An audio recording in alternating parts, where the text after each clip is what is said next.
बिस्मिल्लाहिर्रहमानिर्रहीम। My name is Zeeshan Ahmad.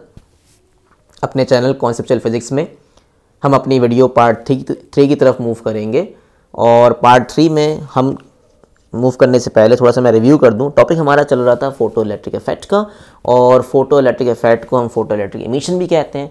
और हमने ये कॉन्सेप्ट एलोबरेट किया था कि किसी मेटालिक सरफेस से डिफरेंट एनर्जी पर इलेक्ट्रॉन्स निकलते हैं। ठीक है, तो यहाँ पर उसी कॉन्सेप्ट को थोड़ा सा हम दोबारा ज्वाइन करते हैं और इस एक्सपेरिमेंट यानी इस इफेक्ट के एक्सपेरिमेंटल सेटअप की तरफ आएंगे थोड़ा सा। और आपको यहाँ ये फिगर नज़र आ रही होगी, बट इस फिगर से पहले कुछ रिव्यू हम कर लेते हैं और इसको डिफरेंट वे से थोड़ा सा इसका मैथमेटिक्स जनरेट करते हैं। जो आइंस्टाइन ने इसके ऊपर थोड़ा काम किया था on the basis of mathematical equations, उस पर वर्किंग करने से पहले कुछ टर्म्स मैं यहाँ पर मैथमेटिकल डिफ़ाइन करूँगा। और यहाँ पर दो फिगर्स बनी हुई हैं, एक इसकी मैथमेटिक्स को डिफ़ाइन करेगी इस इफेक्ट की, और दूसरा इसके एक्सपेरिमेंटल सेटअप को दिखाएगा। ओके, तो टॉपिक को थोड़ा सा मैं रिव्यू करता हूँ, फिर मैंने कुछ टर्म्स यहाँ पर हाईलाइट किए। फोटो इलेक्ट्रिक इफेक्ट में आपको पता है कि फ़ोटो का मतलब क्या है, लाइट है, और लाइट का नेचर जो होता है इलेक्ट्रोमैग्नेटिक रेडिएशंस होता है। थोड़ा सा अगर आप इसको हाईलाइट करें तो आपको नज़र आएगा कि फ़ोटो मीन्स लाइट, मतलब we must have a source of light that has a suitable energy. मैंने आपको बताया था कि लाइट की एनर्जी सुटेबल होने का मतलब कि लाइट की एनर्जी मटेरियल में जो इलेक्ट्रॉन्स हैं उनकी बाइंडिंग एनर्जी या उनके वर्क फंक्शन से ज़्यादा होना चाहिए, तो ही इमिशन पॉसिबल है, वरना इलेक्ट्रॉन नहीं निकलेंगे सरफेस से। अगर लाइट की एनर्जी कम होगी, मटेरियल्स में जो इलेक्ट्रॉन मौजूद हैं उनसे कम होगी, तो लाइट की एनर्जी सुटेबल नहीं कहलाएगी और इमिशन प्रोसेस नहीं होगा।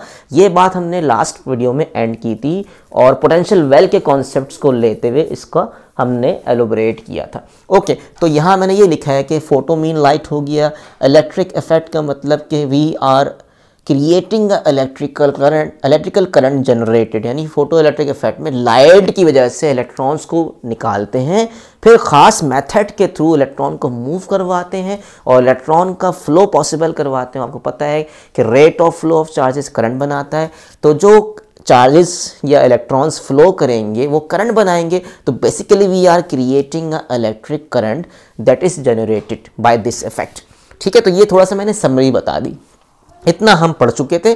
आगे मैंने फिर अगेन उसी क्वांटम वेल वाली फिगर को ही मैंने एक 2 डायमेंशन में दिखा दिया इस तरह से, यानी साइड वेज से दिखा दिया इस तरह कि मान लें कि ये मेरे पास एक सोर्स ऑफ लाइट है that has a suitable energy. ठीक है, अब मैं यहाँ पर थोड़ा सा एग्जांपल भी दूंगा। जैसे हमने कहा था कि लाइट की एनर्जी सुटेबल होती है, तो थोड़ा सा इस फिगर को हम अपने इस पार्ट में एक्सप्लेन कर देते हैं ताकि थोड़ा सा मैथमेटिक्स हमें जो आइंस्टाइन ने आगे जाके क्वेश्चन डेवलप की थी उसको अंडरस्टैंड कर सकें और न्यूमेरिकल सेंस जनरेट कर सकें। ठीक है, तो ये हमारे पास लाइट एनर्जी है, ये इसमें से निकलने वाले फोटॉन्स हैं।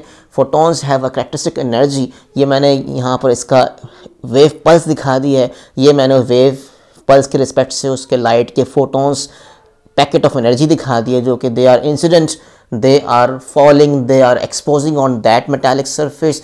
मैंने यहाँ पर एक सिंपल सा रफ आइडिया लेकर आपको एक फिगर बना दी। यहाँ पर ये वो मेटालिक सरफेस है जिसको मैंने 2 डायमेंशन में दिखाया है, और उसमें कुछ इलेक्ट्रॉन जो मैं ग्रीन कलर के दिखा रहा हूँ, ये इलेक्ट्रॉन कुछ यहाँ दिखाएं। इनमें से कुछ इलेक्ट्रॉन मैं यहाँ से सरफेस से आउट कर रहा हूँ।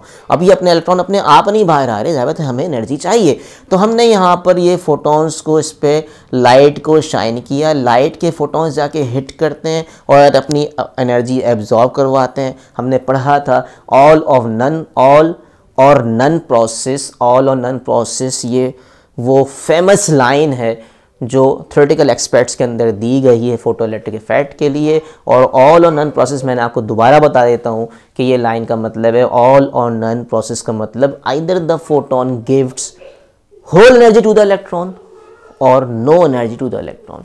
या तो फोटोन अपनी पूरी तवानाई इलेक्ट्रॉन को देगा या फिर कोई एनर्जी नहीं देगा। तो ये प्रोसेस इंस्टेंटेनियस होता है, कोई टाइम डिलेशन नहीं है, फ़ौरन ये प्रोसेस होगा। ठीक है, और फ़ौरन ही लाइट की एनर्जी सुटेबल है, तो ये इफेक्ट फ़ौरन नज़र आएगा। इसमें कोई देर नहीं होगी कि लाइट हम मटेरियल पे क्या कर रहे हैं, शाइन कर रहे हैं, बहुत देर तक लाइट एब्जॉर्ब होगी, फिर ये एमिशन स्टार्ट होगा, ऐसा कुछ नहीं है। अगर लाइट सुटेबल है तो फ़ौरन झट से ये प्रोसेस हो जाएगा।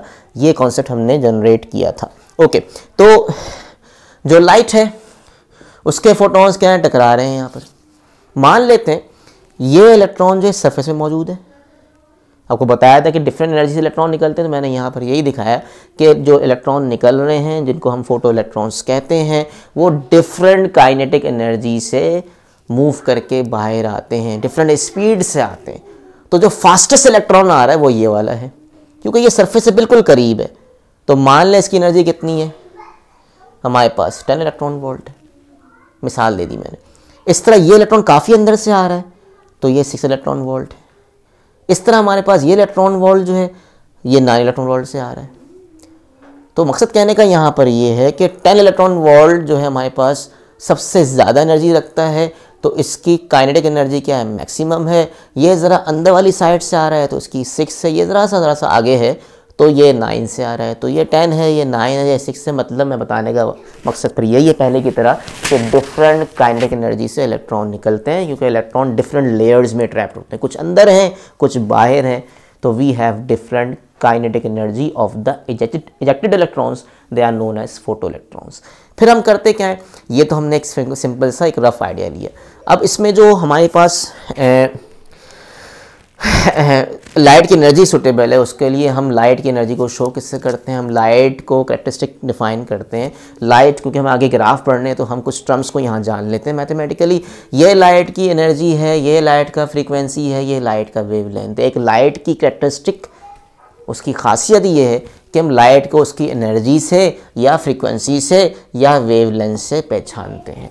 एक लाइट सोर्स अगर मेरे पास एक सिंगल लाइट सोर्स है तो उसकी एनर्जी मैं चेंज नहीं कर सकता, उसकी फ्रिक्वेंसी चेंज नहीं कर सकता, उसका वेवलेंथ चेंज नहीं कर सकता। ठीक है, अगर सूरज ज़मीन के करीब आ जाएगा या दूर चले जाए, दोनों सूरतों में जो एनर्जी वो दूर से फेंक रहा है ज़मीन पर उतनी ही एनर्जी वो करीब आके भी फेंक सकता है, उसके फोटोन चेंज नहीं होने वाले। हाँ, सूरज ज़मीन के करीब आए तो गर्मी की शिद्दत बढ़ जाती है, तो वो क्या चेंज हुआ, डिस्टेंस आपने जब करीब कर दिया ज़मीन के तो इंटेंसिटी ऑफ लाइट बढ़ सकती है। Intensity is the function of distance, याद रखना। लाइट की एनर्जी चेंज नहीं होती बट लाइट की इंटेंसिटी वेरी कर सकती है डिस्टेंस की चेंजिंग से। तो अगर ये सोर्स इसके करीब चले जाए या ये दूर हो जाए तो लाइट के ऊपर शाइनिंग जो है, ब्राइटनेस ज़्यादा और कम हो सकती है। ब्राइटनेस ज़्यादा होने और कम होने से एनर्जी का ताल्लुक नहीं है, ठीक है ना। एनर्जी सेम रहेगी, दूर रखें सोर्स को या करीब रखें। जो पढ़ने वाले फोटॉन्स हैं, जो एनर्जी वो दूर से दे रहे हैं वही एनर्जी करीब से देंगे। शाइन करना ज़रूरी है, ठीक है, मतलब इतना दूर रखें कि लाइट मटेरियल पे शाइन करे। बट वो जब करीब जाएगी तो उसकी शाइनिंग ज़्यादा हो जाएगी, ज़्यादा फोटोन इंटरेक्ट करेंगे, ज़्यादा इलेक्ट्रॉन निकल सकते हैं, तो इंटेंसिटी बढ़ जाएगी बट एनर्जी चेंज नहीं होगी। इट मीन्स कि अगर दूर से 10 इलेक्ट्रॉन वोल्ट पे ये सरफेस वाला इलेक्ट्रॉन निकल रहा है तो लाइट को करीब करने से भी काइनेटिक एनर्जी जो है वो 10 ही रहेगी, चेंज नहीं होने वाली। हाँ, इंटेंसिटी बढ़ जाएगी, ठीक है, इंटेंसिटी बढ़ जाएगी। लाइट पे ब्राइटनेस सरफेस के ऊपर ज़्यादा होगी, ज़्यादा फोटोन टकराएं। दूर से अगर 4 फोटोन टकरा रहे थे तो करीब आने से 8 फोटोन, ऐसा कुछ हम आगे देखेंगे ग्राफ के अंदर, ठीक है। तो ये बातें याद रखिएगा। तो लाइट की जो कैरेक्टरिस्टिक बताना चाह रहा था उसको एनर्जी को ई से शो करेंगे, उसकी फ्रिक्वेंसी को एफ से लिखेंगे, उसकी वेवलेंथ को लैम्डा लिखेंगे। बाज़ बुक में ये फ्रिक्वेंसी को न्यू लिखा हुआ है, तो मैं न्यू नहीं लिखवाता क्योंकि बहुत सारा न्यू जो सिंबल होता है वेलोसिटी से मैच कर जाता है, फिर स्टूडेंट्स मिस्टेक करते हैं। तो ज़्यादा अच्छा ये है कि न्यू सिंबल ना लिखो। हालांकि nu is basically a Greek letter for standard symbol for the frequency. तो न्यू कह सकते हैं, एच न्यू कह दें, एच एफ कह दें, नो इशू। तो बट यहाँ पर थोड़ा सा वेलोसिटी भी है क्योंकि तो वी और न्यू काफ़ी मिलते जुलते टर्म्स हो जाती हैं, तो बहुत सारे स्टूडेंट्स इसमें लिखने में मिस्टेक करते हैं, इसलिए मैंने फ्रीक्वेंसी को एफ जाहिर कर दिया। ओके, तो एक तरफ तो लाइट सोर्स है, दूसरी तरफ क्योंकि इसका इंटरेक्शन मेटालिक सरफेस से, तो याद रखना मटेरियल से कनेक्टेड जो इलेक्ट्रॉन यहाँ पर अपने अपने लेवल्स में अपनी बाइंडिंग एनर्जी लेके बैठे हुए थे। जैसे मैंने बताया था कि हर इलेक्ट्रॉन अपने लेवल्स में ट्रैप्ड हुआ हुआ है, उसको वहाँ से निकालने के लिए some energy must be required. Work out करने के लिए, इलेक्ट्रॉन को निकालने के लिए हमें वर्क करना है। तो जो इलेक्ट्रॉन किसी मेटल के अंदर बैठा हुआ है अपनी एनर्जी लेकर, उसकी थ्रेशोल्ड एनर्जी होती है, तो इसका मतलब ये है कि वो इसका एक मिनिमम एनर्जी वो लेके बैठा है।